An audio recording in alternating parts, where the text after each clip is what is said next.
दुनिया में जब भी सबसे तेज दौड़ने वाले व्यक्ति की बात होती है तब हर किसी की जुबान पर उसैन बोल्ट का नाम ही आता है, क्योंकि उन्होंने अपनी मेहनत और लगन से स्प्रिंटिंग में ऐसे रिकॉर्ड्स बनाए थे जिन्हें तोड़ना आज भी मुश्किल है। लेकिन उन्हें ये सक्सेस यूं ही नहीं मिली, बल्कि इस सक्सेस को हासिल करने के लिए उन्हें एक बहुत ही कठिन दौर से गुजरना पड़ा था। 21 अगस्त 1986 को जमाइका के शेरवुड कॉन्टेंट नाम के एक छोटी सी विलेज में जन्मे उसैन बोल्ट बचपन में अपना ज्यादातर समय अपने भाई के साथ गली क्रिकेट और फुटबॉल खेलने में बिताया करते थे। उनके माता पिता की इसी विलेज के नजदीकी एक छोटी सी किराने की दुकान थी, जिससे हुई इनकम से बड़ी ही मुश्किल से उनका घर चल पाता था। लेकिन इतनी ज्यादा तंगी के बावजूद भी उसैन के माता पिता ने उन्हें पढ़ाई के लिए स्कूल भेजा, जहां उसैन पढ़ाई के साथ साथ खेलों पर भी ध्यान दिया करते थे। एक बार स्कूल में हुए 100 मीटर की एक रेस में उसैन ने भी हिस्सा लिया और एक स्प्रिंटर की तरह आसानी से उस रेस को जीत लिया, जिसके बाद पहली बार उसैन के अंदर एक स्प्रिंटर बनने की संभावनाएं नजर आई। अपने शुरुआती स्कूल को खत्म कर लेने के बाद उनका admission William nib memorial high school में हो गया, जहां पर भी उन्होंने अपने खेल को जारी रखा।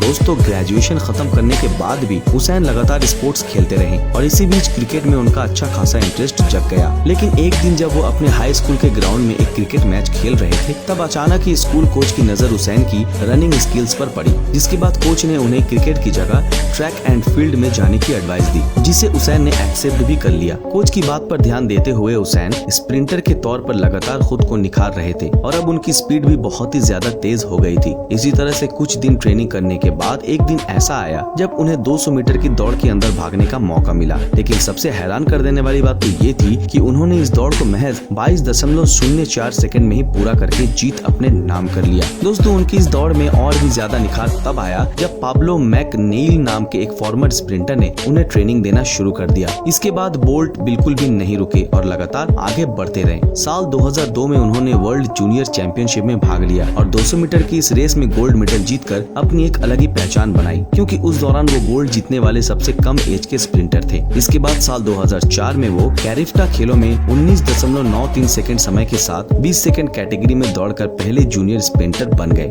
साथ ही उन्होंने रॉय मार्टिन के वर्ल्ड जूनियर रिकॉर्ड को भी तोड़ डाला। ये वही साल था जब वो पूरी तरह से एक प्रोफेशनल स्प्रिंटर बन चुके थे। पर हर इंसान की जिंदगी में एक कठिन समय आता है और ऐसा ही कठिन समय उसैन बोल्ट की लाइफ में तब आया जब वो लगातार इंजरीज का शिकार होते गए। अपनी इन्हीं इंजरीज की वजह से 2004 में वो पहले 2 सीजन के ज्यादातर कंपटीशन में भाग नहीं ले पाए, लेकिन उन्होंने जल्द ही रिकवरी कर ली और 2004 के ओलंपिक के सारे स्प्रिंटिंग इवेंट्स पूरे किए। आप सभी को जानकर हैरानी होगी कि साल 2007 उनके लिए एक ऐसा साल बनकर आया जब उन्होंने जमाइका के नेशनल रिकॉर्ड होल्डर डॉन कवरेज का 200 मीटर का रिकॉर्ड ब्रेक कर दिया। जिसके बाद तो मानो उन्होंने पीछे मुड़ के ही नहीं देखा, क्योंकि 2008 में 100 मीटर की रेस को उन्होंने 9.72 सेकंड में पूरा करके वर्ल्ड रिकॉर्ड बना दिया। 2008 ही एक ऐसा साल था जब बीजिंग में ओलंपिक होने थे, जिसके लिए उसैन बोल्ट पूरी तरह से तैयार थे। हालांकि शायद ही आपको मालूम हो कि उस साल ओलंपिक में हुई 100 मीटर और 200 मीटर दोनों इवेंट्स को उसैन बोल्ट ने ही जीता था। साथ ही उन्होंने इस दौरान अपना ही वर्ल्ड रिकॉर्ड तोड़ दिया, क्योंकि उन्होंने 100 मीटर की दौड़ 9.69 सेकंड में पूरी की थी, जबकि उनका खुद का रिकॉर्ड 9.72 सेकंड का था।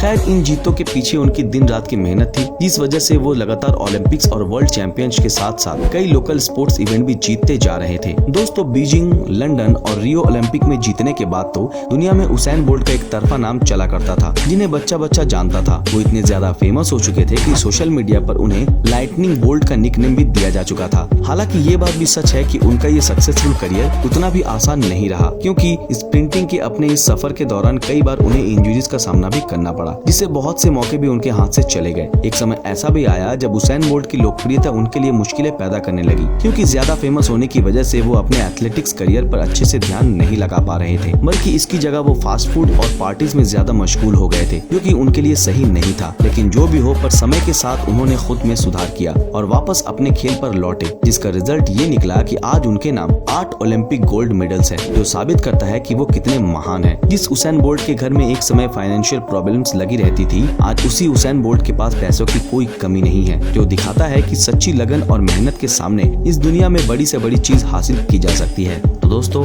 इस बारे में आपकी क्या राय है, हमें कमेंट में जरूर बताएं। दोस्तों, ये थी हमारी एक और इंटरेस्टिंग वीडियो। अगर ये वीडियो आप लोगों को पसंद आए तो इस वीडियो को लाइक और ज्यादा से ज्यादा शेयर जरूर करें, और जिन लोगों ने हमारे फेसबुक पेज को अभी तक फॉलो नहीं किया वो तुरंत फॉलो कर दें। तो फिर मिलते हैं आपके साथ अगले वीडियो में, तब तक के लिए अलविदा।